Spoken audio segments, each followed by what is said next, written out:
L'ispirazione di mie opere, sì, non sono nate subito, era già più avanti, nel 2008, io non sapevo dipingere. È nato come una esigenza, giocando con una bambina per fare pittori, allora io ho preso la matita, poi il gessetto in mano e poi non mi sono più fermata.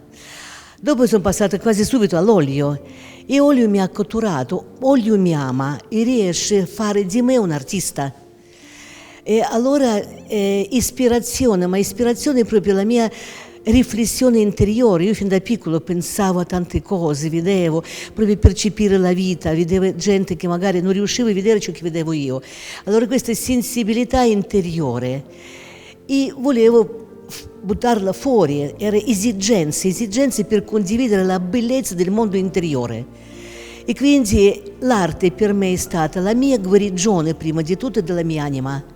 Ho visto chi sono io attraverso la mia arte e questa proprio bellezza che voglio condividere con tutte le persone, che vedono loro, la loro bellezza, siamo tutte belle, allo stesso modo, unire questa bellezza nel nostro pensiero e nelle nostre azioni.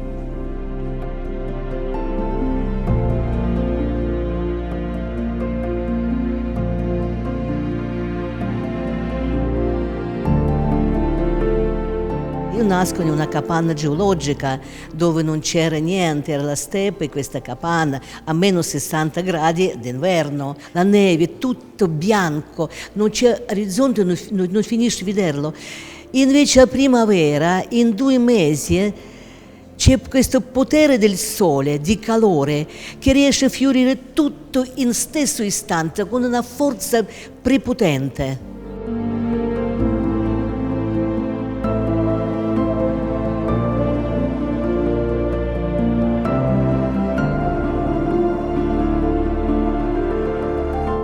Questa simpatia nei confronti di Svetlana è stata favorita da quella che è una mia passione che mi porto dietro dall'infanzia.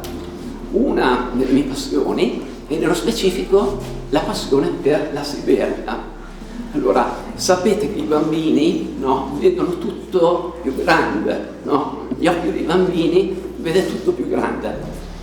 Ma se c'è una regione al mondo che non ha bisogno di essere vista come più grande, è la Siberia.